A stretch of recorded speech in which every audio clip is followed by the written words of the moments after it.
It's more. It's tiny baby. It's a tiny baby. It's a tiny baby. I like to do it all the time. All the time. When you want to. Bring the Beardos, take it like my song. What happened was, I had a bad experience, and not necessarily. So you had bad experiences. Yeah, but this is a wildly different. Okay. So it's probably not the right. It's definitely not the right way to drink it. Yeah. But if I have to, that's because there's nothing else. Why do you have to? I think also there's some stain on your shirt now. Because.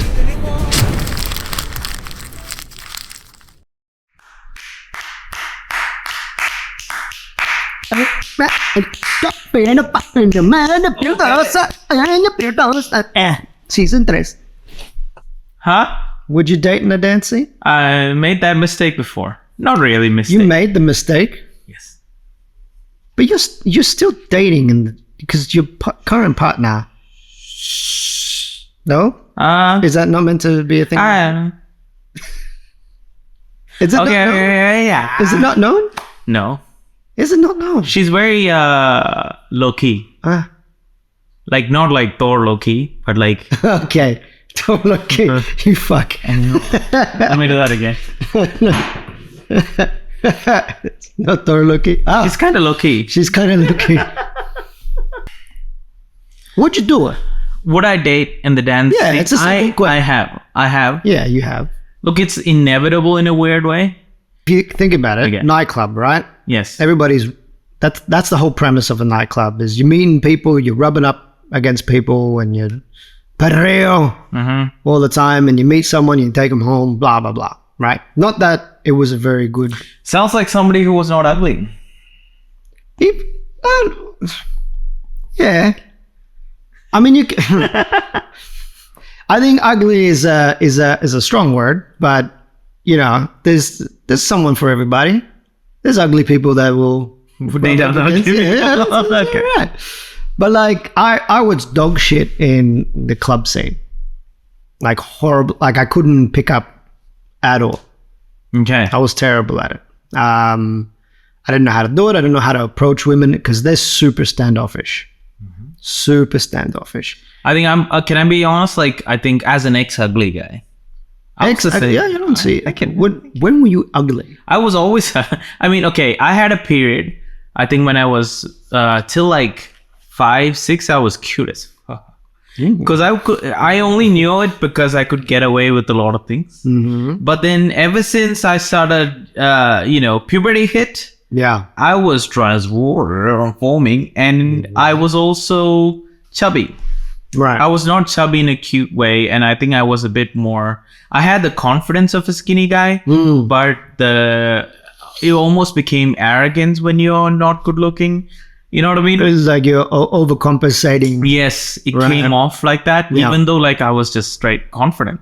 Yeah. But it comes off as like you're too confident for a chubby guy. It's probably Take it easy. Yeah, Something's wrong. I think I have the same experience in a nightclub. I don't think I ever really picked up. I think I was always the guy who I think I attracted people. I think Sure. I had the moments of like going to a nightclub and thinking, first time I went to a nightclub here, somebody made a joke. It was a racial joke. He said, you know how I find how you can find Indians in a nightclub? They just all line up on the back of the nightclub and not dancing, just watching. And ever since then, I always felt like self-confident. I mean, like self-conscious in the fact that I need to be out there.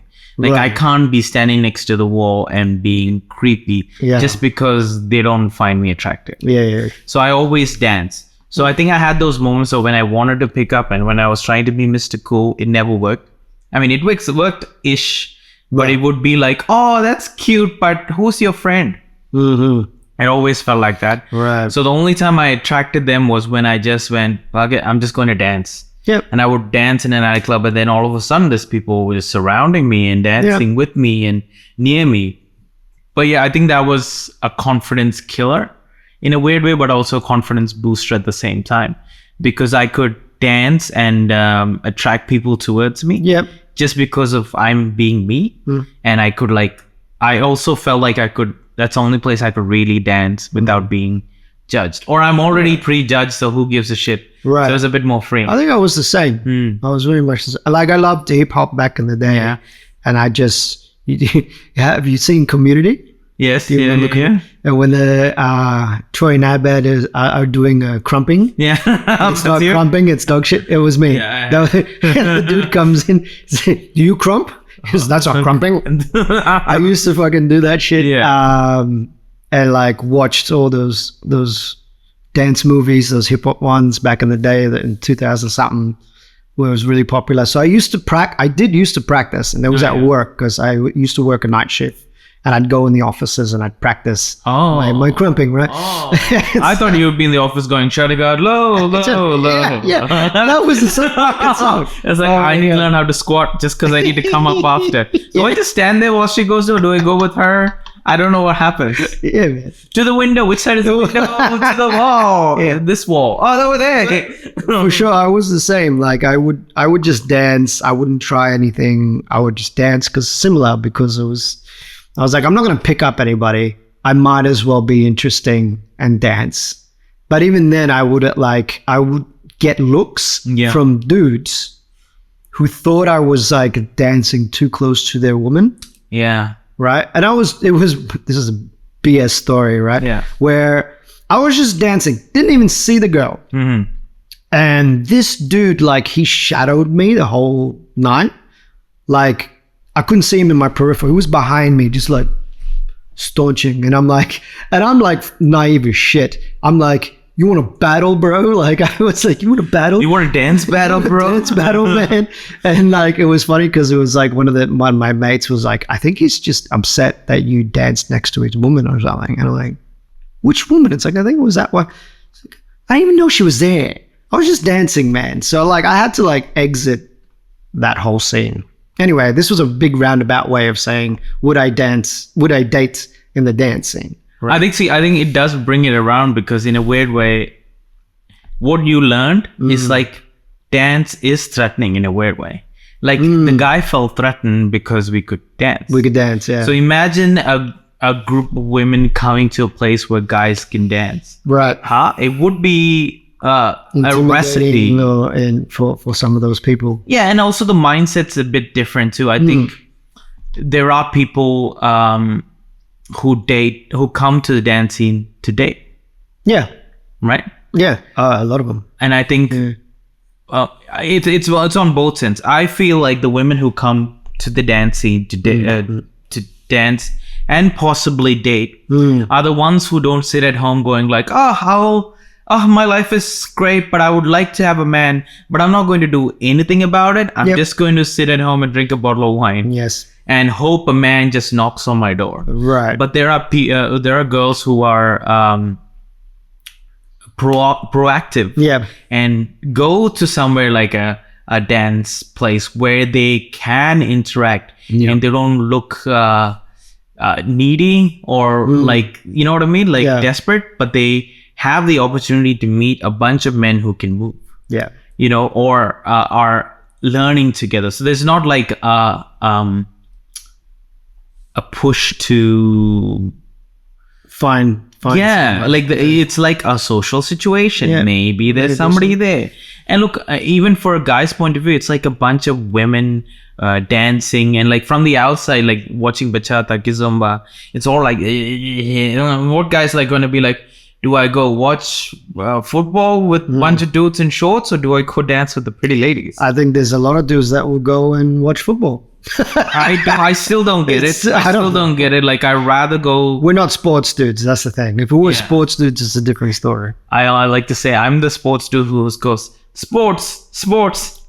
I'd rather play the game than watch it. I still don't get it. So the important question: asking someone for a dance, right? Is that a man's job? I might be a bit old school about this question. Okay. I do it because I was basically raised off that understanding. Not necessarily saying that I wouldn't prefer a woman to come and ask me. I love women coming to ask me. In fact, I think most of the time now when I'm dancing, I tend to get asked by the woman or a follow first. Okay. Right? Because I tend to get busy in the night, and some of the ladies are really quick to, like, I need to dance with someone. I need to dance with Lucas real quick. They'll come at me, especially friends, right? Yeah. Friends will, if they know me, they'll be like, and then they'll come at me, bro. I think as a leader, and there's new dancers or someone I notice aren't dancing, I'll make more of an effort to approach. I think it's a different, I don't know if it was always the same for me as a beginner. I think I had to ask for a lot more dance, and it is a step. Like, I think there are moments in the dance scene where you cross a threshold, and the first threshold as a lead was to go ask someone to dance. Yeah. Because you do the classes, you know the person, there's a bit of a chemistry because you high-five, you dance with them. Yeah. But still in the social scene, going across the dance floor and be like, would you like to dance? Hold your breath, hold your breath. Yeah. Would they say yes? Oh, they said yes. And then going, oh shit, what do I do now? Okay, basic. Okay. Is it one now? Is it one now? That is an amazing moment. Yeah. Right? And I think in the beginning, I used to do this thing where I wouldn't leave a dance floor without dancing with everybody. So it started with what a rookie fucking mistake. What? That's a rookie. What? Oh my God. That's what I used to do the same. No, I'm not blaming you. I used to do the same. It's just, you get tired, I get so tired. I'm old now, man. I do that sort of shit now.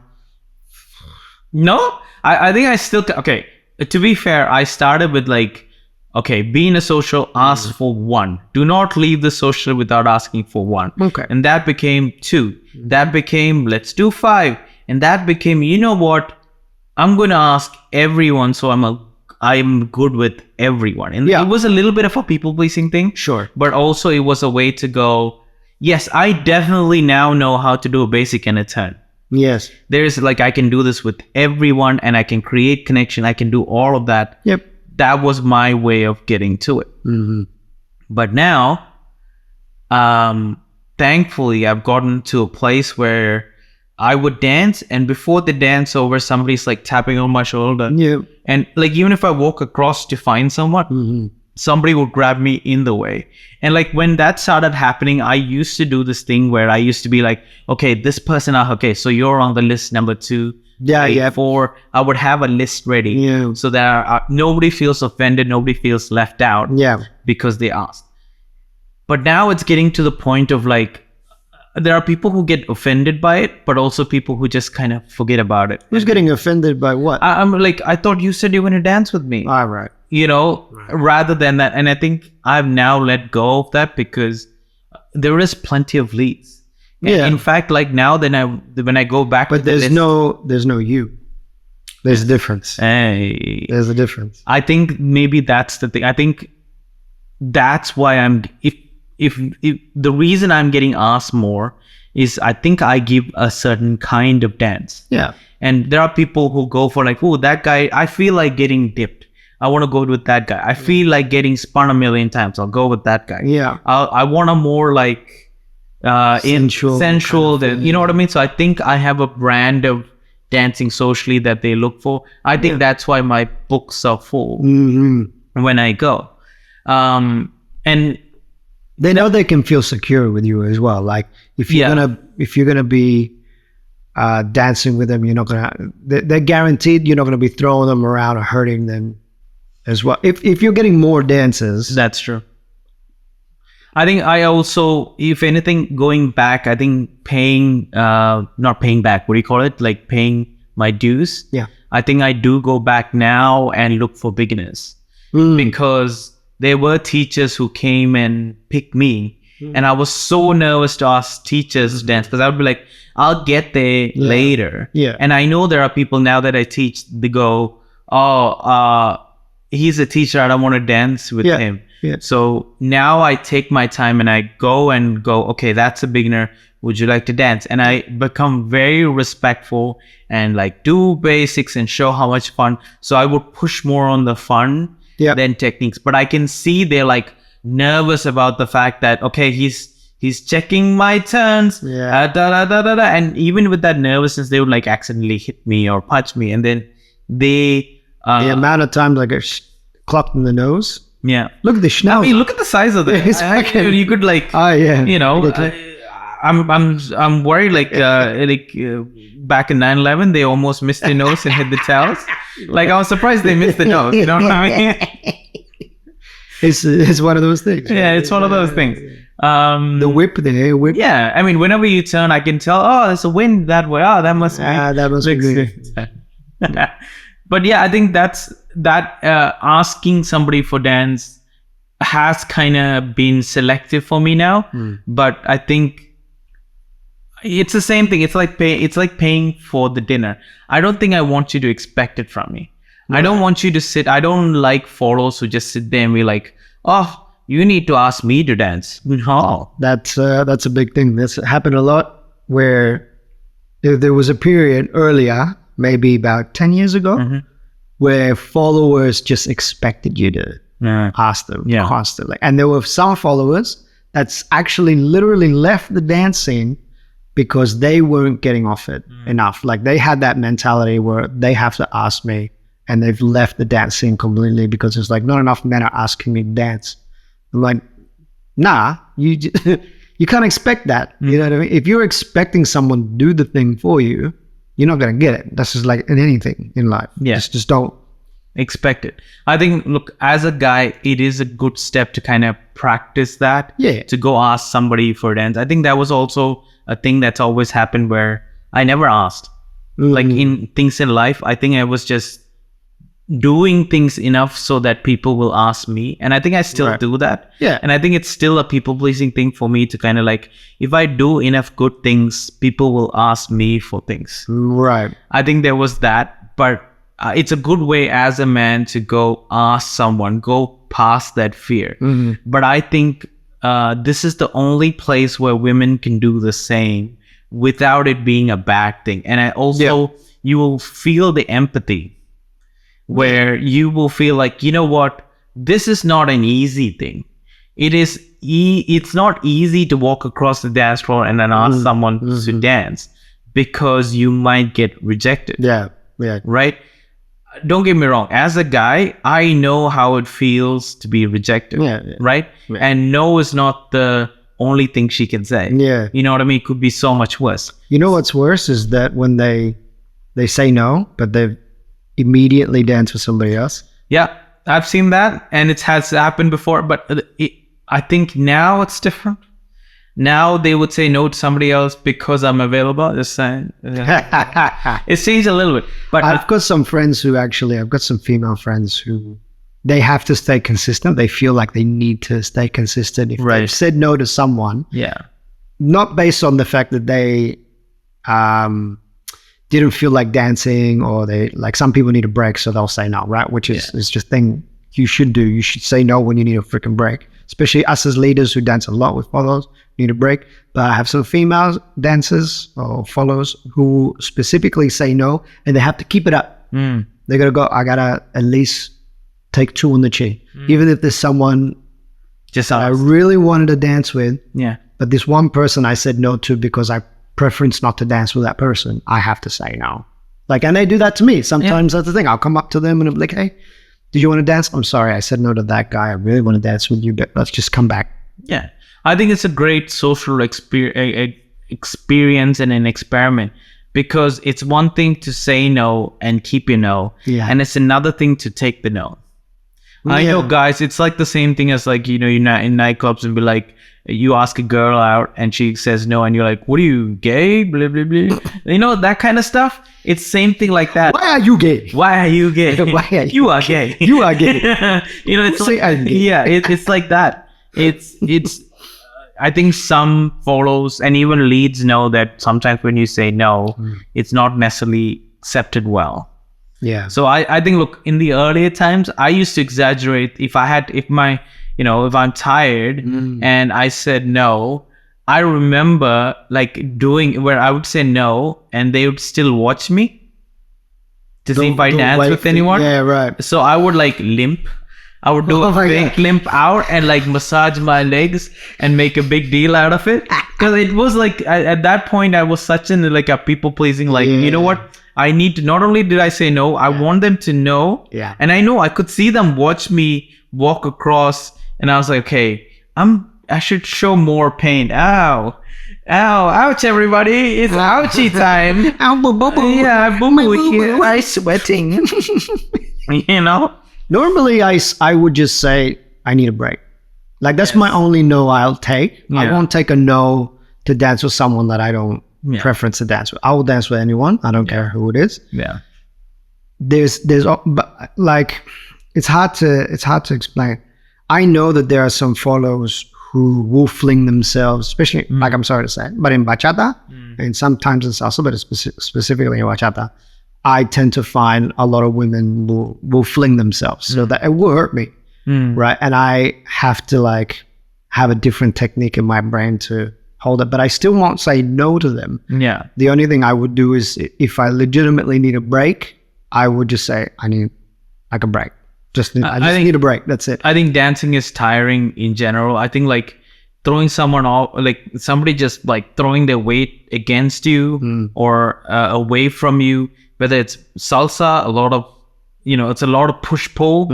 Bachata, same thing. They just auto dip or auto turn themselves off. Yeah. It's very tiring. Even kizomba, people just lay on you. Sometimes like put a lot of weight on you, and you're like literally lifting they do them this. up. They do this thing with the head. Like this is 2013 thing. When they used to do, like they see it sometimes, and they're like, "Oh, that must be a thing I do," and they just push that whole head onto you. Oh, like shit. y'all gotta chill, man.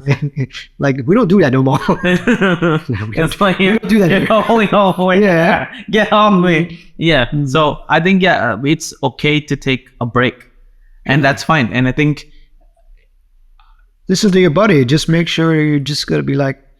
but leaders also follow- empathize. Yeah. Also empathize with the person who's saying no. Yeah. And it's okay to say no. It's okay to say yes. I think it's okay to ask. I think you can go and ask someone for a dance, and they have the right to say no. It has no reflection on you. It has no, maybe a little bit. Maybe Maybe a little bit. Maybe a little bit of reflection on you. But it's mostly not a reflection of you. It's probably a lot of things happening. But most people say yes. I think in the beginning I said yes to everyone. Yeah. Because I know how it feels to say no. Yes. So I would try my best. So just know that there's a lot of leaders who will say yes even if they don't want to. But they will try to give you the best dance they can. Yeah. And look, we're there for social. And even on the other end, it's the same thing. Like people, like you said, who left the dance scene because there's not enough people to ask them to dance. Good. Yeah. I've heard of people like we were just sitting outside freezing because no guy asked. Good. You should freeze. That should get one of you to get your ass up and go, Yeah. no, I'm gonna leave ask. my pride out here in the cold, and then I'm gonna walk in and get the best dance. And then let all these bitches be jealous of me dancing. I think there's a little bit of a difference in terms of the approach between men approaching or leaders approaching a follow approaching a leader. I find that follows do it out of, they do it because they just want to dance with someone, Right. and they're gonna miss out if they don't. As opposed to, I'm just going to ask someone just randomly. I'm just gonna, that person that's sitting over there, I'm just gonna ask him. Yeah. Right. We're leaders. I find we were built off the back of people saying that's your role as a leader. Like you must go and ask. Like that's your role. You're not meant to sit in the back and wait to be asked. Your role is to go. So naturally, as a leader, you're just like, man must lead. Yeah. And then you go off and do that, as opposed to, I just want to dance. Oh, who's that person? I'll go dance with them. Yeah. Like it's rare, even for me, it's rare for me to be like, I'll see a follower that I really want to dance with. I really want to dance with her because I just want to dance with them. Now, my brain normally will be like, I have a role to play. I have to ask. Right. I don't. You don't have I think there are parts of it where I go, it's an equal game. I think I go like, I want to dance with that person. They want to dance with me. They can ask me and I can ask them. Yeah. I don't think I see it as like a lead follow thing necessarily. I think that's what it should be. I'm not saying that I'm not saying the way I did it or we have been doing it for my years is that way. I'm just saying that's a habit. Don't get me wrong. I think there is a place where you go like, oh, she's pretty. There's a little bit of that going like, oh, I want to go across. And look, that's the thing too. Like a lot of people come to the dancing scene to date. Mm-hmm. And I think a lot of that means you will see someone pretty and go, oh, they might, I want to dance with the pretty girl. Mm-hmm. I get that, right? Well, there's a lot of girls who like to dance with the pretty guy, the big muscular. Yeah. If he's pretty, he's going to get a lot of dances. I know. But the thing is, I agree. They're supposed to be sexy. Huh? Well, listen, it's not meant to be sexy, but it's effective. If you say so. Your technique's all wrong. You're supposed to... Anyway.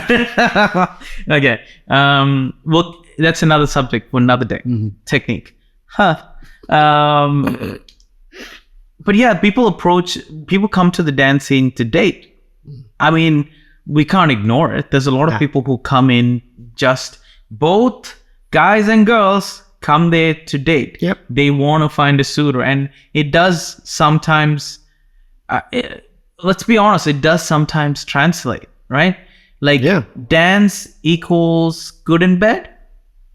Does it? That's a weird myth. I don't think that's true. I think it's a myth. Not in the respect of us. Of course. We're just, but I do think that's a general myth. I think that's like saying black dudes have massive cocks. Not all black dudes. I think it's very possible it is true because of two things. Body isolation, right? Rhythm. Yeah, but you'd like body isolation. Yeah, okay. Rhythm. Right. Body isolation. Keep eye contact with movement. Rhythm. How many times have you met someone with that sort of stuff and it doesn't necessarily translate to a good dance? Huh? Like rhythm and body movement? That doesn't necessarily make them a good dancer. Okay, there's a third element. Third element. Yeah. Connection.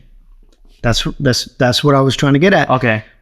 You could have someone who technically, in all counts, is a good dancer, has rhythm, has musicality, blah, blah, blah, does not connect well. I mean, they dance for them. Okay. Then I could say there's three elements. If you don't have all three, wind, water, fire, when all my powers combined, I am sex god. You know what I mean? Like sexy planet. I think, sexy planet. You know what I mean? I think maybe that's it, right? Like if you don't have body isolation but has connection and rhythm, it's you want that? You know what I mean? Or somebody who doesn't connect. It's the same thing. I think you maybe need all three elements. And the probability is if you're a good dancer, you probably have all three. Probability, right? That's all in the. I mean, if you want to be sure, you can always test them out. Just test everybody. Just everyone. Someone's bound to be good. Yeah. I mean, I hope you don't take that approach, honestly. Like, why not? I don't know, man. I think just go out there, just bang everybody. That's my. I mean, like I'm from that place, so. I think dating on the dance scene can be really. So you would date. I mean, we both dated on the dance. We sure have. But I don't think I'm in the pro have sex with everyone on the dance floor. I mean, world. I'm the kind of person who would have sex with everybody, but that's me. But that's besides the point, right? Yes. Don't have sex with everybody on the dance scene. Yeah. It's not necessarily great. Okay, why not for you? Why not? Oh, sorry. You're why not? Why not have sex with them? Well, I mean, look. Okay, I think I don't want to say I have standards, so blah blah blah blah blah. But I think there's a lot of pros and cons to dating in the dance. Yeah, of course. Pros, most probably, if they have all three elements we talked about, right? Isolation. Oh, why did I put myself in this corner? You did Isolation, you did it. Connection, and rhythm. Mm-hmm. Most probably fun in bed. At the least. At the least. Yeah. I think just that is a big element. Yeah. But on the other side, if it doesn't work out, yeah, the fact that you see them every day, if you do come to the dance scene, it's hard. it's not easy, especially if they see you connecting with someone else, or we see them connecting with someone else. It's hard to get over someone when you're in the dance scene. Yes, I agree, depending on how things ended, right? If there was a standard out there, and this is why I'm saying like this could be good if everybody's like having sex with each other, means they have good communication in general, right? In general, everybody should have good communication enough to be like, I'm here for fun. Right. I'm not here to pull on your heartstrings and fuck you over. Right. Okay. Right. Fair. This is a different concept where people are like, dating is like, I'm here for fun or I'm here for a relationship. If you need to be communicative in these aspects. The reason why it worked really well for me when I started dating in the dance scene, and mind you, I didn't get into the dance scene for dating. I got into it because I hated the club scene and I hated the toxic bullshit in the club scene. So I just wanted a better vibe. I didn't like the music was too aggro for me back in the day with hip hop. I reconnected with salsa and I just wanted to dance.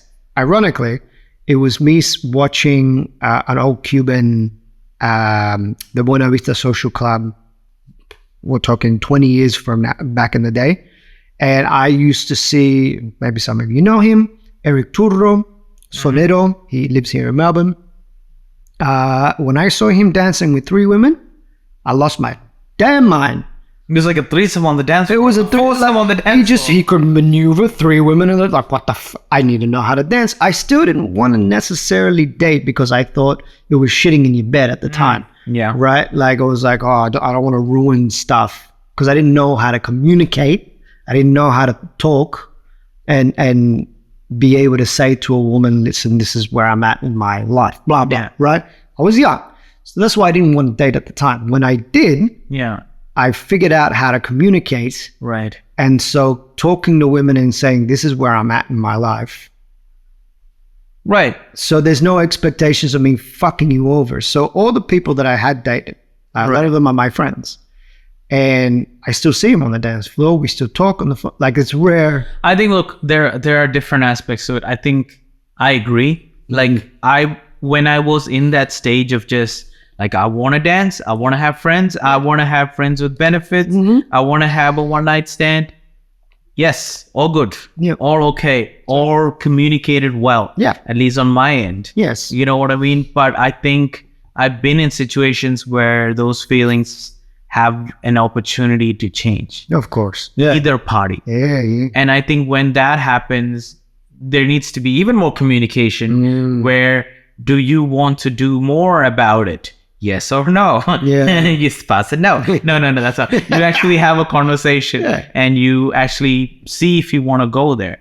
Let's just say you both agreed to go there, right? Now, You're talking about actual dating, like dating a person. Like sex leading to dating. To a relationship. So we're talking about dating on the dance floor. You know what I mean? So I think it's like sex on the dance floor, I get it. Dating on the dance floor comes with its own challenges because of it. Yeah. Because you either... like jealousy is also another factor where I don't want to say it's jealousy. There's ego on either side, right? You don't want your woman watching you getting intensely connected with someone where she's like either feeling like, I don't care what she does, I'm taking him home, or feeling like, do they have a better connection than we do? Or even the other way, like I, as a guy, I think my more immature ego still is like, so do I need to shake hands with all the dudes you slept with today? You know, do I need to be like them looking at you when they shake hands with me like, I've been there. It's good, huh? Like, I don't want that. Not aware. Yeah, it's like, I don't know, like it feels... I know it shouldn't matter. I think my more mature brain is okay with it now, but I think there is a box you put that in of like, these are her friends. These are the guys she slept with in the dance scene who now I'm shoulder to shoulder and dancing with. Yeah. It just doesn't feel great, especially if I've been with people who still kept contact with them where they were not very open with the fact that we were in a relationship as much. So they would still be in like, so they would still hit on her. Right. They would still be like, hey, what are you doing tonight? You look cute tonight. You should come home with me. And look, okay, the person I did date was not the right person for me, and they were not loyal. Okay. But that aside, I think it was harder to kind of like get over that because they were in the dance scene. Because there is at least the way we ended, there was a bit of an anger there. Right. And there was a bit of like, I like to say it as like, there's no anger like, oh, I hate this person, but there's a need to like, I hope a shoe like flies across the, dance floor and hits her. I don't know whose shoes it is, but it's just the shoe that just flew in the air. You know what I mean? I think for me personally, that was the feeling in the end where I'm like, ugh, I just don't want to see them having fun in a weird way. You know what I mean? Like, I don't know how to explain it. Don't have fun. Get out of here, man. Get out of here. Don't. Get out of here, man. Yeah, man. Yeah. Smack, please. Yeah, but look, the thing is, like, I was lucky because that person was more in the salsa world. Sure. And not as much in the bachata. So this is my world. So I also had that, like, I had to kind of state my claim of, like, you can be here, but this is my house. You merely adopted it. I was born in the bachata. You merely adopted it. But then that also meant like it was a bit more awkward to go to their space. Sure. Where I think there was a bit more of a, I don't want to see them have fun necessarily. Like, I want to have fun. Yeah. And I think it took me a while to kind of cut all of that off. It's just hard. It's like breaking up with someone. It's easier if there was a good break. If there's like completely. I think that's a general consensus. Wouldn't it be easier if we were both on the same page? Absolutely. I think it's just, but then the no contact is so much easier. Like, I could completely cut them off in social media, in personal life, all of that. But because you have to come to a place where you might have to stand next to each other. Or you still have to work with them, because I think that was a situation. Yeah, I had to work with them. And I had to, make them look good because that was my job. Right. It just felt like, ugh. Right. It just didn't feel great. Yeah. And I think that made it harder. But thankfully, like, now I'm in a more healthy place, in a healthy relationship where I'm encouraged to be me. Right. And I think it's not helpful also because it is a very cliquey environment sometimes in the dance world. Yeah. And it does involve a lot of rumors and like people talking. And there is a little bit of one-sidedness when it comes to it. It's not easy in the dance scene. There's a lot of complications that can happen and probably will happen, and that's just life. For me, there was a time I had a bad experience, and not necessarily. So it's not. You said so. You had bad experiences. Yeah, but this is a wildly different. Okay. A different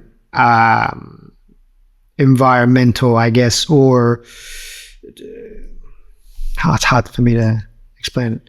Tell me more. Tell me the story. What happened? So what happened was, What happened was, this wasn't necessarily this wasn't an issue from the dance scene. Okay. This didn't happen where I met someone in the dance scene, and then it stuffed up, and then it became a big thing. What had happened was I met this person somewhere else, brought them into the dance scene, right? Because it was my hobby, sort of her hobby at the time. And then I introduced her to all these new things. Right? Yeah. Were you a couple by then? We were seeing each other. I wouldn't consider it a couple. Okay. I wasn't like, oh, we're boyfriend and girlfriend and let me bring you to the dance scene. I think I had already introduced her into it. It was probably one of the first things I would normally do if I'm dating outside the scene. I'd try to bring him into the scene. And I've done that a few times. It didn't always work. So in this case, it did.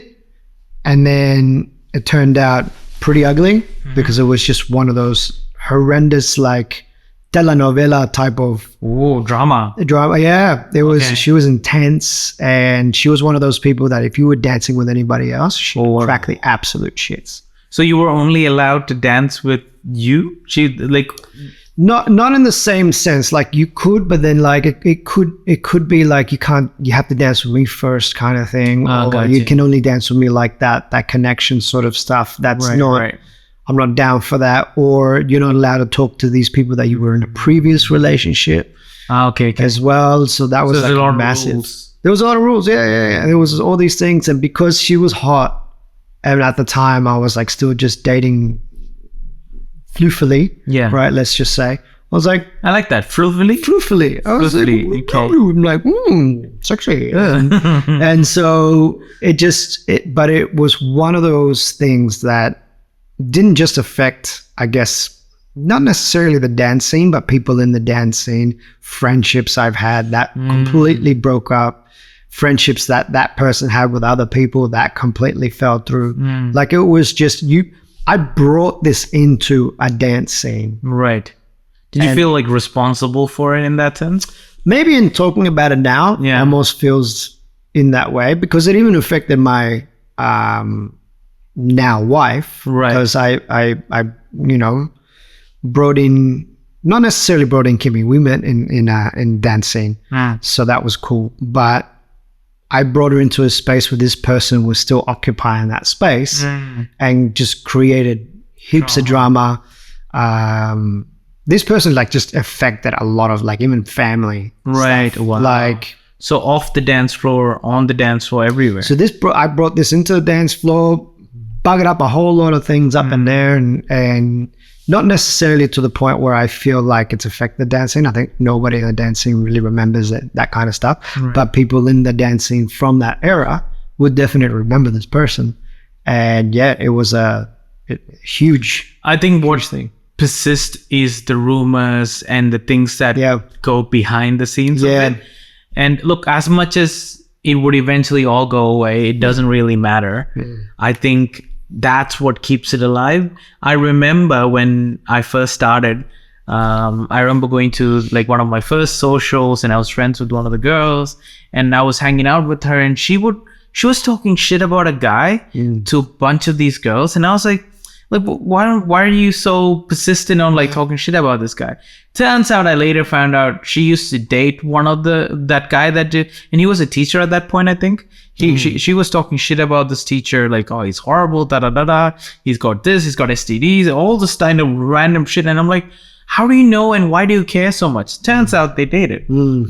And she was basically going to the girls she thought he would be interested in and just talking shit, you know what I mean? Just completely cock block. Just completely cut him off from any possible. And that's the thing. I realized guys don't usually talk, but girls talk among each other. Like even with my bad situation, I think there was a one-sidedness to it.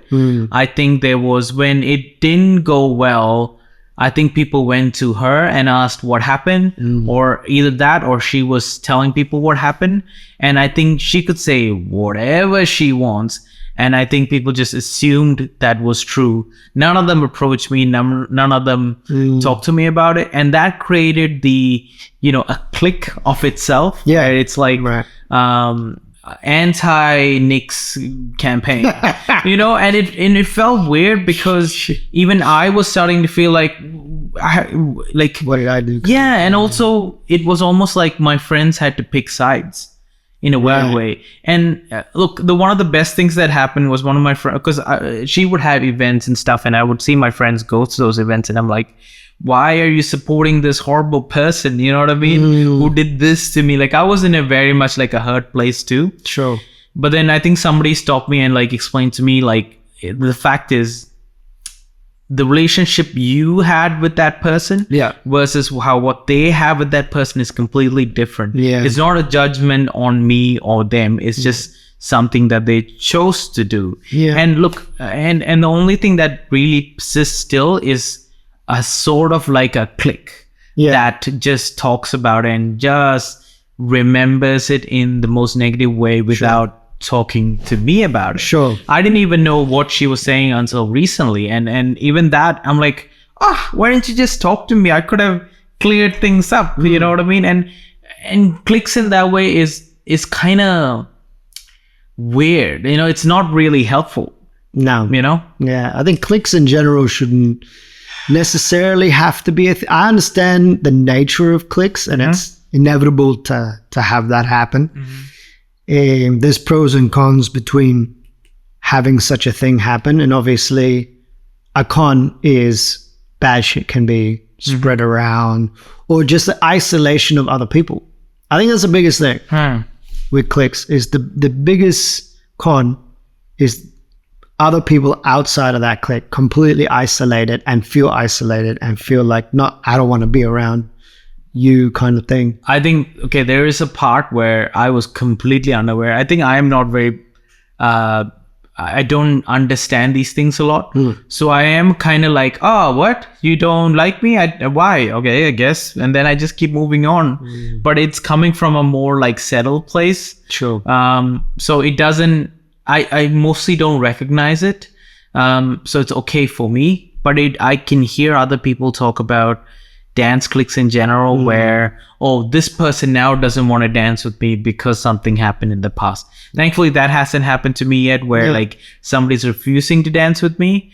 I think I've had cases where they would put less effort, especially when I'm teaching with them, because they're friends with this person and stuff.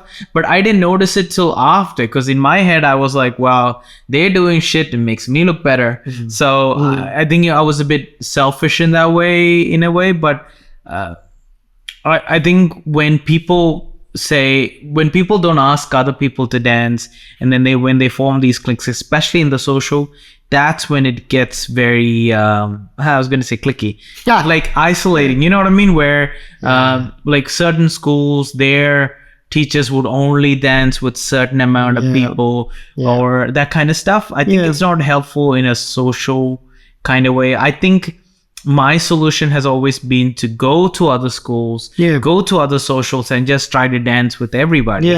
Which you said was tiring, but that's I think you got a very humbling way about trying to, I guess, be in the dance scene and dance with everybody, right? It's something I think everybody who has that kind of complex of I want everybody to just get along, right? Makes sense, right? But physically impossible to dance with everybody. And I think that's where my brain's coming from. It's like, because we're trying to do our darndest to dance with everybody, but it's physically impossible to do so. I think that's the goal that was hard to achieve, but it's something that that's how I know I'm done with the social. Sure. Like in the back of my mind, I know it's almost impossible nowadays because the community is quite large. It's not easy to go through that. I think maybe in the early times, the socials were kind of smaller, at least when I started. Now it's so big, it's impossible. I'll give you that. I still struggle to dance with everybody in a social night that even I run. Like, it's hard. And I wouldn't even try to do it in the bachata scene. Like, I think, to be fair, in the Kizomba scene, I think there's people want to dance with you more than one song is, but people want to dance with you for more than a song sometimes. Yes. So I think that also adds to the problem of not getting through everyone. Yes. Whereas I think bachata, there's almost like a thanks for the dance, have fun, move on. You know, I think that adds to it too. But do you dance, like, I know this is off topic, but do you end up dancing maybe more than one song in Kizomba? No, in bachata. No. Really? I think because, look, I have been caught out on it where people think maybe I did not enjoy the dance and I'm moving on. What, in bachata? In bachata. So I would dance one and say thank you and move on. Right. Because in the back of my mind, I'm going, I need to get to as many people as possible. Sure. But in their mind, they go, oh, maybe he didn't want to dance a second dance with me. Have you seen that be a thing? Like, yes. Maybe. Yeah. I've had a few people tell me, do you not like dancing with me? Or, oh, it's a salsa song. You want to keep going? And I go like, oh, it's okay. You know? If you say it like that, that sounds condescending as shit. I know, but how am I supposed to say it? No. Am I here? Yes, I need a break. I'm not into salsa. Then I have to do the limping thing. I don't want to do that. I want to keep dancing, but I think I just want to I think I'm trying to go through as many experiences as much as I can. Yeah. Because you don't want another person to miss out on. Yes. On stuff. I think it needs to be shared, Yeah, that's it. But at the same time, I think in other countries in Europe, I've heard it's mostly you can dance 1 or 2 or 3 if you have a good connection with because it's also a large crowd. Like if you let go of that person, you probably might not come around to it. So it's just such a large crowd that it ends up being you end up you might not get another dance with them all night. So you try to have dances with the same person and again and again and again. But it does create more cliques again because it's like, this is my friend, you dance with my friends, and they form like a group. And but the problem with that is if it's all mini groups and your friends didn't show up that night, you're standing outside in the cold going like, I wish a guy came and asked me. Right. But these guys are not allowed to go to the other cliques to ask. You know what I mean? So I don't think cliques is a good idea. Is there any pros to having cliques? I think in a small way, it does create a little friendship group. A community? Sort of. Yeah. I know people in the scene that they have their group of people that not necessarily, and this could be a pro, that you've met this group of people, you really connect with them. You don't necessarily turn it into a clique in the dance scene. You still you're spreading your love around in the dance scene, but then you turn that particular group into a group of friends you can then go and do other hobbies with. Right. Yeah. Because we've got some of those people where not necessarily we're a part of those groups, but we're not always with that group. That's a good thing. Like I don't tend to be in cliques. I don't tend to float with just one group of people in a dance scene. It doesn't matter if I'm teaching classes or especially if I'm running events, I have no time to be in a small group. I think that's the thing too. I think another pro that I can think of is if you run events, if you run socials, if you run a festival as well. You know what I mean? There's a built-in marketing element to it where your friends will be like just spreading the good things about the thing, you know what I mean? So it is like an automatic marketing system built into it. And you also have people who are guaranteed to kind of show up to your events. Yes. I think I have accidentally, when I first started, I accidentally created a clique. I didn't even know what was happening. Was this the fuck you Knicks clique? No, okay, that's the second. That's the second clique. This is the good clique. I think, you know what? In that sense, I created multiple cliques. I've created the follow me, I'm having a good time dancing clique. I've had the fuck you Knicks. I've had the why should he have it? So let's create an anti whatever, clique. Jeez. Those are 2 fuck you. These are all accidental clique. I've never started a membership or like come join my clique group ever. Yeah. I think the first one in the dance group was, I think when I used to go to a lot of socials and I used to dance as many nights as I can as a beginner. So when I go and people want to dance, they would just come with. And they would just show up there and I'm like, oh, you guys are here as well. But I didn't know they were following me there. Sure. But the venues recognize that and they would be like, hey, Nix, you here?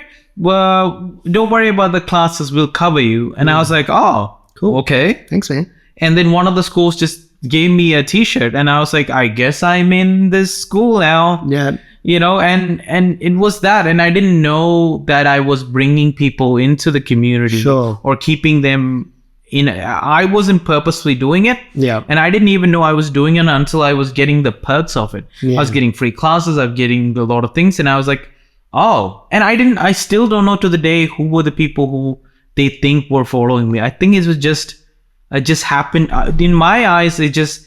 Oh, you guys are here too? That's cool. I saw you guys yesterday. Yeah. That was the first time I accidentally created a clique. But I was always trying to diversify as much as possible. Yeah. Maybe I didn't. That's the other thing. Like if the pro of a clique was community, I think I've never really done a lot of effort fostering it. But I don't think it's you don't necessarily need to do that. It happens naturally because humans will want to connect with each other as a tribe. But you need to feed.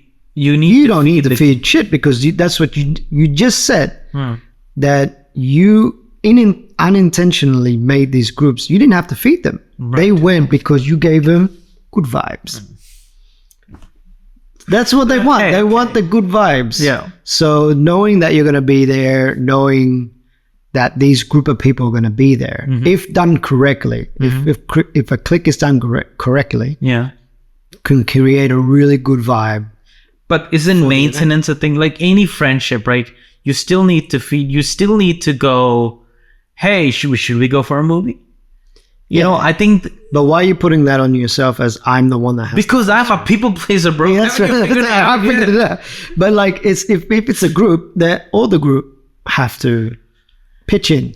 I think maybe these are the things I'm unlearning because I always feel responsible. If there's a group, somehow it's like, oh, now I have to make sure I'm in daddy mode. Has everyone eaten today? Have you guys all eaten? Wish I shall pay for the dinner. Everyone eats. So that you shall, it's not 5 meals? Yeah. Not enough? Let's all get fat together and then lose the weight together. Yeah, we can. You know, we can all be nice. Yes. Yeah, I think. So you feel like you have a bit of a responsibility in that sense? I think if I do recognize that I've made a community or a group, I feel like I need to feed them. Even this right now is, I have this need to kind of go, oh, I need to put a video out a day. Sure. And if I don't, I feel so guilty. Right. But it's hard to kind of unlearn and go like, no, I don't feel like putting out a video today. Yeah. I feel like we wait a day because I'm not ready.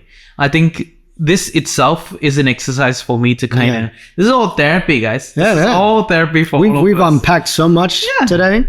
I think there's a lot of stuff that is just like going, I know I'm doing that, but why am I doing that? You know? Yeah. Who am I? Why am I? You know? Where am I? Where am I? Hello? Is anybody out there? What am I?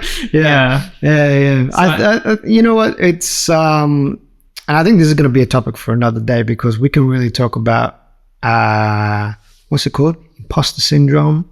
I think a lot of us suffer from that, but this is going to be a topic another time. But I think this... Why are you teasing them of stuff? Even though we talk about it when you're not 5. So, but like, yeah, again, you don't need to be the one to foster it by yourself. If it's a community thing, everybody should be involved. I think even if there is a leader of a clique, they should be leading their people to invite other people into that space. I think I believe in, tides lift all ships. What's the phrase? Tides lift all ships. Is it? I don't know. Okay, so I don't know English. Okay, there are people who go, I need to pull down a person to rise above them. Yeah, shit. That's shit. I am the kind of person who go like, if I rise with everyone. And if somebody's risen above me, I am proud of the friend who went like, yeah, that guy is the CEO of Sony. Yeah. We did it somehow. Yeah. And I don't need any credit, don't need anything. It's like we all rise together in different ways. Because together. Yes. Strong. Yes. Exactly that. I think that's my perception of it. So sometimes I feel like I need to feed the crowd to let it grow. Right. Although the best way to guide that is, do you remember that scene in Tom Hanks where he's just, I just keep running and then people keep following him? Yeah. And they just find their own meaning out of why they follow. Yeah. He never had to turn around and be like, come run with me because this. Right. He just ran, he just did his thing. Yeah. I think I'm in that mode now of like, I just have to finally treat me like I treated other people, feed me without it feeling selfish. Yeah. And I will, just because I am rising, if people want to follow that and find a meaning out of that and feel inspired, that I'm happy with that. Yeah. Well, if you can't feed yourself, you can't feed anybody. Right? I look pretty fed. Yeah, pretty well. No, but I don't. I think I grew up in the thing of like the only reason you look at another person's plate is to see if they have enough. I have that mentality of, that's good. do you have enough? Here's some of mine so that we have equal. Yeah. I think I grew up with that. Yeah. But that has persisted to the point of like, I never feed myself. I never treat myself. If I could see myself as a second person, I don't treat I go like, nah, fuck you, Nix. Yeah. Take care of someone else. I think this is the first time I'm able to turn that towards me and not feel like that's selfish. It's somehow like, how in flights they go like, make sure you buckle yourself before you take care of someone. Yeah. I think I'm in that, finally being able to do that. Right. And recognize why I'm doing the things I'm doing, so I can go, that's something I'm doing because that's a people pleasing thing, not because I want to do it. Yeah. Yeah. I'm doing that so that this person Yeah. likes me, You had a bit of a shame around doing shit for yourself. Absolutely. Yeah. I think I still worry about what people think about me sometimes. I do hold myself like, how does that count? Even us, when we take a break, I go like, did I come off well? Like, and you told me like, why are you worried about that shit? You know what I mean? And that means something. It just gives you a second of like, why am I worried? Sometimes you need someone to tell you what it is. Yeah. You need some that not necessarily validation, but just not to BS you. I think that's why it's good friendship, even between us, because I think that's important. I think it's easy to find someone who goes, yeah, everything you say is right, everything you say is perfect. That. Don't need that. I want somebody to say, nah, that's full of shit. Yeah. And I appreciate that, man. No worries, man. Good. So, drugs, clearly. By the way, let's clear this out, because people have been asking what that is. What's going on there? Have they really? Like, they ask like, why does he keep hugging that thing? Is this like a security blanket? What's going on? This is my teddy bear. I need this to sleep. Yeah. This is mate. Okay. This is mate. So mate comes from parts of Uruguay and Argentina, Brazil. Yeah. Even Arab country. I think Lebanon has a version of this. So what it is it's a gourd. I'm not Arab. Stop asking me like, Lebanon has to like, I could be Arab. Nah, man. Okay. I'm more on that boat. Listen. Habibi. Listen. Allah. I swear. Yeah. Okay. Jahash is apparently a really bad word, but I just said that online. So anyway, so mate, it is the gourd, but the stuff inside it is tea. It's called yerba. So this yerba tea comes from Brazil. Okay. And it's just a really bitter tea. So it sounds disgusting. Why do you keep drinking it? Oh, it's just very stuff. Does it get you high? No, it makes me poo. A lot of poops. Flushes your system out real good. Sounds like it tastes terrible, makes you poop. Yeah. And you just like to say it with an accent. Yeah. So the question is, what's the mate with you? Oh my God. I had to. Come on. It was just the right thing. But look, honestly, I think people think that's drugs. And look, it does look powdery enough to be. Yeah, I don't know if you guys can see it, but it's very herbal. Yeah. Can you hear it? Yeah, it does. So it's funny because I drove a car. I was driving and a police stopped me at one stage and they were just doing a random check and they saw this and they were like, so what's up with that? I was like, it's just tea. No, it's okay. It's like, yeah, no, it's tea. Relax. But yes, a lot of the times people would think it's marijuana. Yeah. Like, do you partake? I do sometimes, yeah. Yeah. Yeah, is that your favorite choice of drugs and alcohol? To be fair, I'm a bit of a vanilla. Okay. I only really have done marijuana. Okay. Because it's dope. Nothing else kind of really does it for me yet. Yes. If anyone has said no, we're not asking for suggestions. Okay, we're not doing that. Maybe. Well, we could be. Who knows? Yeah. I think I'm the same. I think I realized that smoking in general is very irritant to me. Like putting anything up my nose, any kind of smoking, all of that irritates me. Right. Although wheat cookies. Wheat cookies are nice. Because they're easy to consume. They hit you out of nowhere and it's a nice high. So I like that. I always do a rookie mistake though. I tend to have too many cookies because it takes so long to kick in because edible, right? So you're ingesting it, you're waiting an hour, and then like you do the rookie mistake of popping one or two more in. Yeah. And you're I think I've done that too, where I think also because, like I said, recently I've lost around 20 something odd kilos. No. And even before that, when I would take it, I'm like, it's not kicking in. So my body is kind of confused as to like, sometimes it acts like a skinny bitch. Yeah. Sometimes that act goes back to how it was. So there is a little bit of like delay when it comes to anything that I take, including alcohol. So I could, some days I'll be like, take a shot, nothing. Take a big shot. Oh my God, it all came together. Yeah. But then there'll be times when I would have a beer. Yeah. And I would be like, whoa, this is hitting me Right, it's weird, yeah. hard. So I don't think my body is kind of adjusted to it. And living in Australia, I think everyone drinks a little. And A little? Yes, everyone drinks. The whole culture in Australia is like drink. I know, but I think it's just not as... I think because I was part of the weight loss is... I hate to say it, but it's either sugar or carbs. That's what alcohol is. And I can't take as much. So Yeah. I've been kind of off alcohol for a bit. Okay. So when I go back into it, it does hit me really hard sometimes or not at all. So it's so weird that it doesn't affect me. Yeah, obviously depending on what you're... But are you a beer or spirits guy? I'm more of a spirits guy. Yes, because I enjoy... I just don't see the point of beer. I don't like the taste of it. I like the bubbliness of it, I guess. Like on a hot day, a cider or a beer. Yeah, cider. But I think more, it's just because I need the quantity of it. I need carbs. It's like eating bread to me. Yeah. Like if you need a bit of something. I get bloated with beer. I do get bloated with beer. I like a nice gin.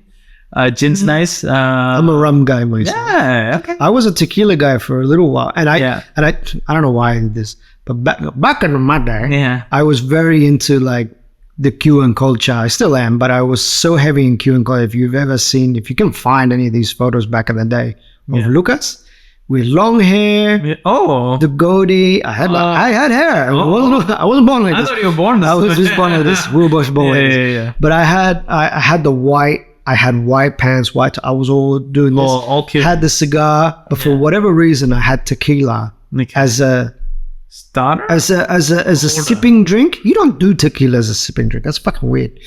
But you don't. But that's what I was doing until I changed to rum because I think I went too hard on the tequila at one stage, and I was just like, There's some really good tequilas. I think the cheaper tequilas are kind of rough. No, they're rough. But the nicer ones are actually pretty nice. So you can sip on like some really good tequilas. Yeah. Sometimes I'll have a tequila every now and then, but it's more like I'm ready to party kind of bullshit vibe. Because tequilas can go either way. They could either be like a really thing, or it's like, $5 unlimited tequila. Okay. Yeah. You know, but do you dance, drink, and everything, or not? Like that's drinking something. You know what I mean? Like, do you? Yeah, drink it. Yeah, sometimes. Yes. Sometimes I can't. I think you know what? I don't go hard, but and again, this is maybe like an etiquette thing for a social line. If I get invited to a thing, or if I rock up and they give it to me for free to rock up, I will go to the bar and buy a drink. I think that's just a cultural thing. I do like supporting idea. I like to start off my night with a drink. Oh, that's a good. I do like doing that instead of just going in and going like, I'm going to dance straight away. Gotcha. Like back in the day, I used to do that, but this time I'm like, I'll go get a beer if it's a hot day. Rum is more my sippy thing where I would sit and chill with the rum, but I feel like that's too chill. Right. That's why I like a beer or a cider. Okay. So there's more to it. I feel like I'm not a connoisseur of drinks or alcohol or whatever, but I do like the bottle kind of aspect. Gotcha. I'm still standing, I'm having a sip, I'm chilling, having a chat if I'm doing the rounds, and then all right, I've had a drink for a little bit, let's go for a dance. But normally no more than 2 drinks in the night for dancing. I think I agree. I'm similar in that way. I think if I was supporting a venue or just starting the night, I think I don't do the start of the night. That might be a good strategy for me. Like maybe have a drink early. Yeah. That would be the way to go. Because I feel when I'm even slightly buzzed, I feel like I'm slightly behind the music. Right. You know what I mean? I'm just like, I won't get there quick enough. The movements happen delayed or too quick. And I don't know. It's even harder for me to connect. And I think I get the opposite feeling. Yeah, you feel like you connect more? I feel like I'm a Superman if I've had a few extra drinks. Oh. I feel like you know what it is? Yeah. Because I'm still organizer, teacher brain when I rock up to a place. Yeah. And if I had one drink at the start just to chill, maybe later on, if it's a really big night, I will have a couple of other drinks. And if I've had too many, let's say I've had a beer and maybe 2 shots, I'm gonna have a good time. And I connect with people more because, again, organizer brain. That's true. Right? Yeah. It's socially. It's like, oh, I'm supposed to be present in certain ways as an organizer, teacher, as opposed to I'm here to have a good time. Like, not be a dick about it, but like I can connect better. I can just feel more free. I think that's the thing. Maybe socially it's more better, like to socialize and stuff, because you run socials, you have classes, you have a festival. I think it's important for you to go and interact and like be present. I think I have a little bit of that pressure because I'm a teacher. I think in fact people come to me for like a good dance and they expect you to make no mistakes. There's a perception of like perfection. So I think I just don't want to be like, oh, I accidentally punched a student in the face because I didn't raise my hand enough or something. It hasn't happened yet. I think any accidents I've had, I've always had them sober. So not a good so it's thing. worse. It's worse. It's worse. I'm experimenting, all right?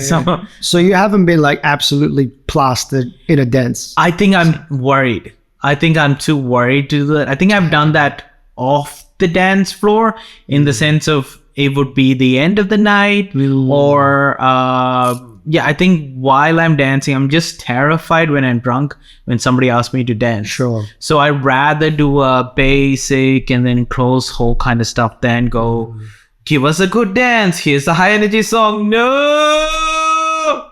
I'm terrified of that. So I don't think I've gone. I think festivals is somewhere where I'm able to let loose. And I think because I'm doing a bit more international stuff, I think there's this thing of like, I might not be back here for a while. So fuck it. Yeah. And like alcohol's cheap. What? A whole thing for like $5? Oh, this is great. What's this thing? It's a soju? Oh, you're not supposed to drink it like that? It's not like a beer? It's like a shot? Oh, too late. You know? No, actually, it's funny. I actually have a really good time if I have a few drinks. Because then again, that part of my brain that thinks it needs to make sure everything's running smooth, right? Like if I'm doing Unidos, I'm stressed to shit. I'm absolutely stressed. Unidos is your festival. Unidos is our festival, And the last couple of times when I have a couple extra drinks, I'm having a great time. I'm like, I know I've done everything I needed to do. Everyone's having a good time. The only one who's not having a good time is me because I'm so stressed at getting everything done. Having alcohol, I know it's cliche to have alcohol and having a good time. Right? But it helps. It does help.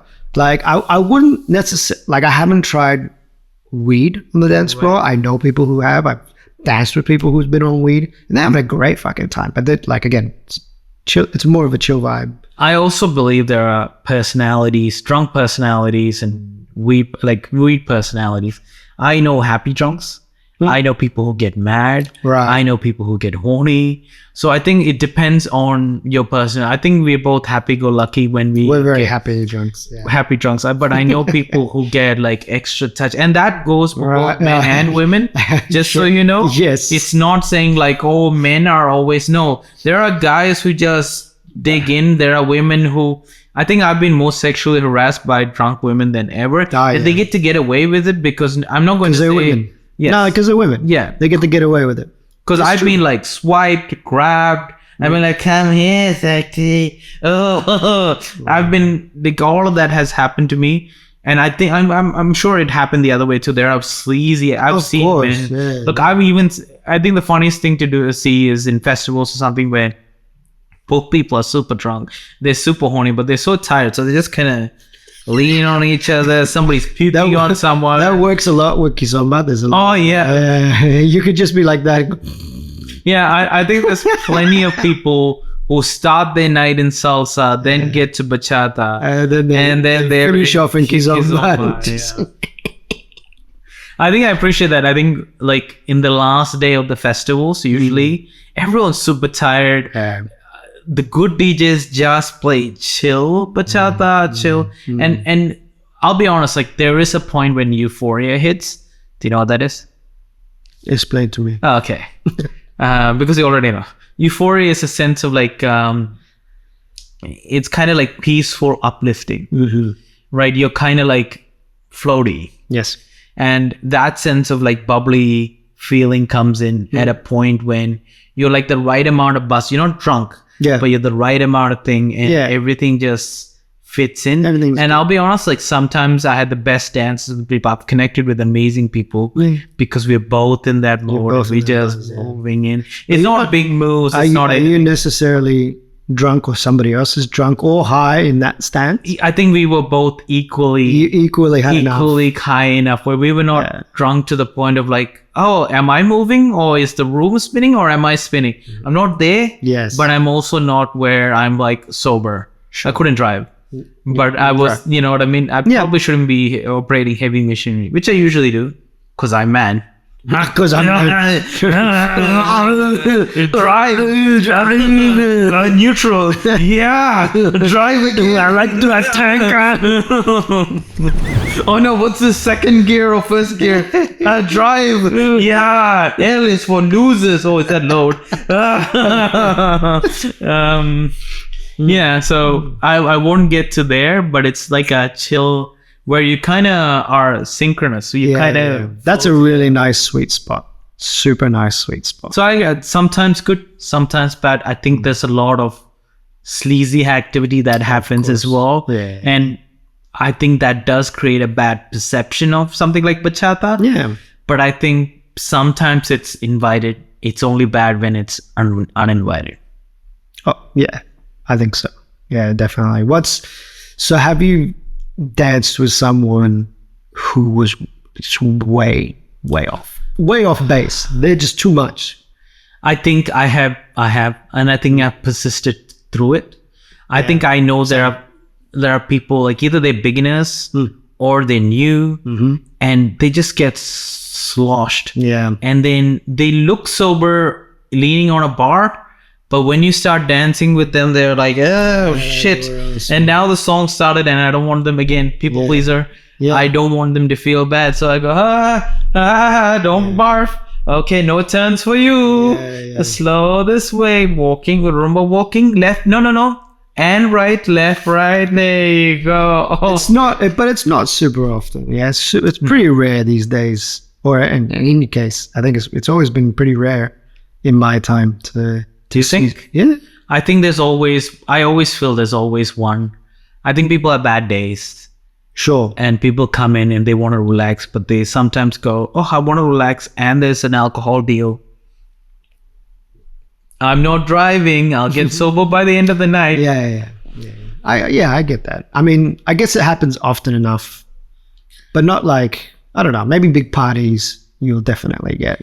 I think there's a fear on both sides to be taken advantage of as well. Yeah. So I think people are a lot more careful. And because, look, if there's anything positive with bachata having that reputation is people are kind of a bit more conscious and a bit more attentive on like, oh, we need to make sure we don't get too drunk. Sure. Because it's already in a state of this. I don't want to be overly there. Yeah. But have you had a lot of those, or you haven't? You said it happened before, but not anymore. No, yeah, it can still happen. I think because I was going out a lot in certain clubs. Like, look, Night Cat is an amazing venue. I still recommend it to friends and family, right? But you're gonna get drunks. Like half of that community is from the OG era, who love bands and stuff. And then the other half is just dirty, filthy drunks and the toilets smell like ass.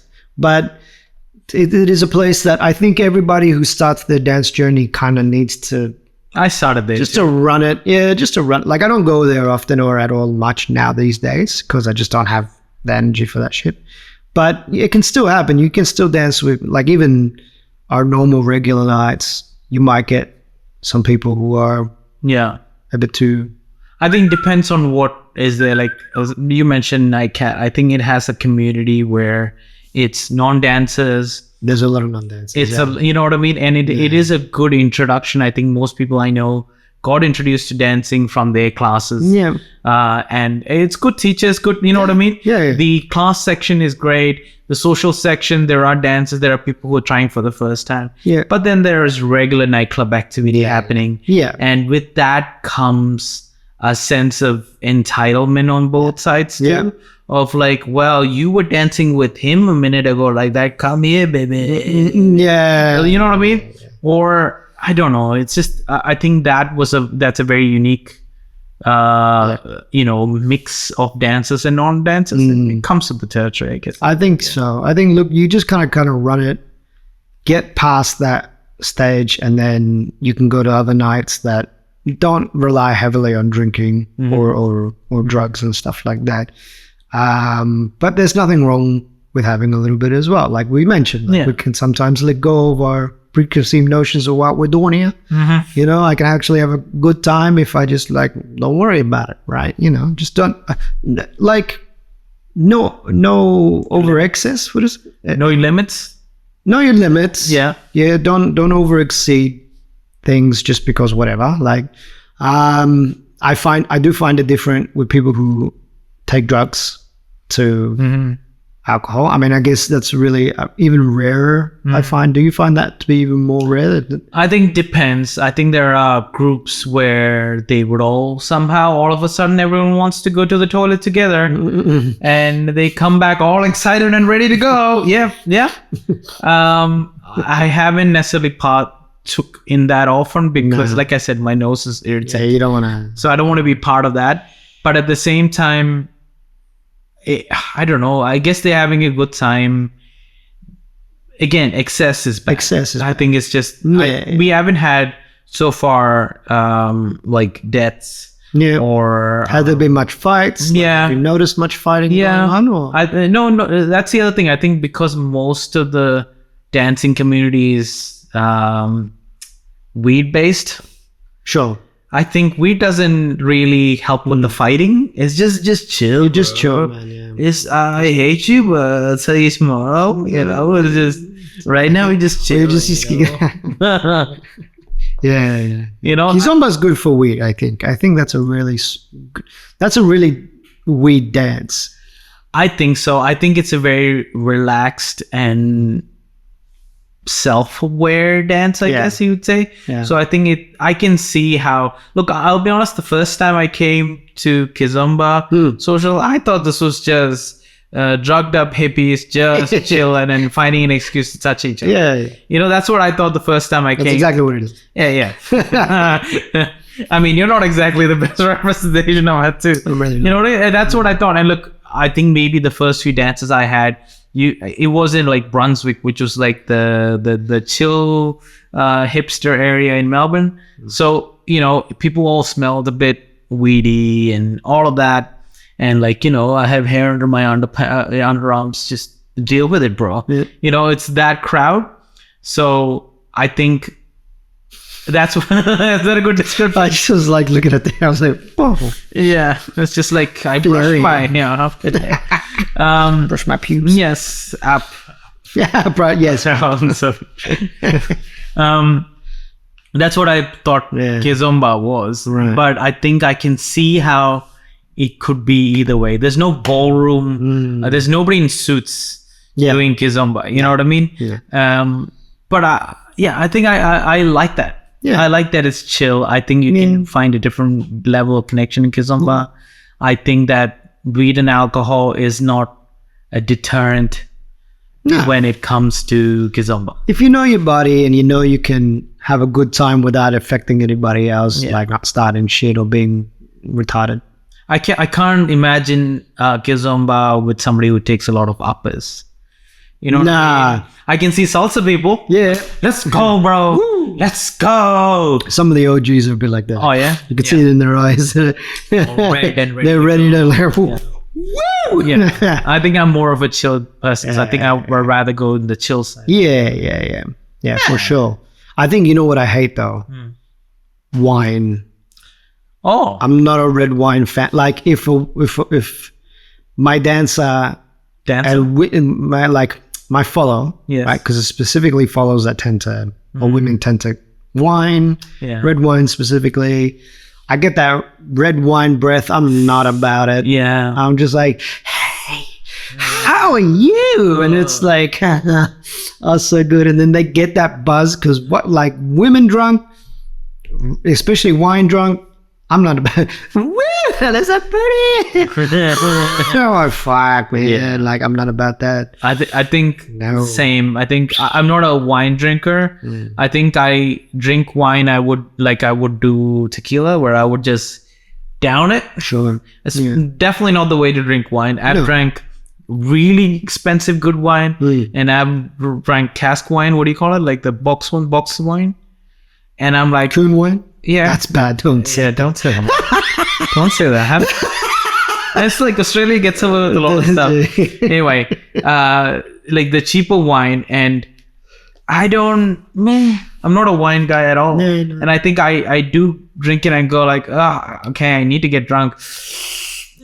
Okay, and so it's definitely not the right way to drink it. Yeah. But that's how I drink it. Sure. If I have to, that's because there's nothing else. Why do you have to? Who's making you drink wine? Sometimes that's free. I've been to festivals where they're like, Yeah. wine free.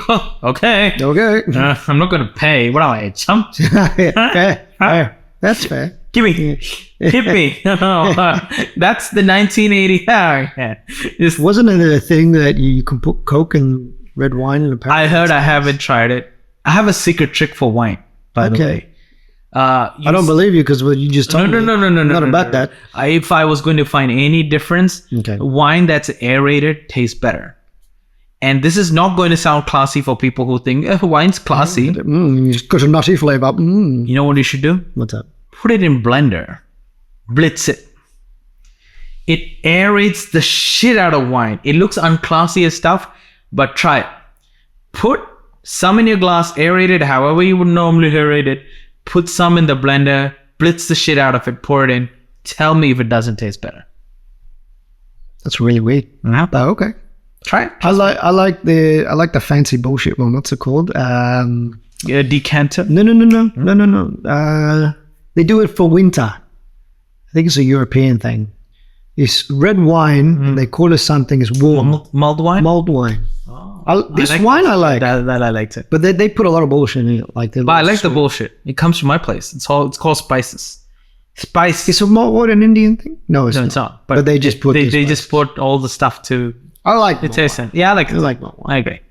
Mulled wine, yes. Mulled wine, yes. Word at it.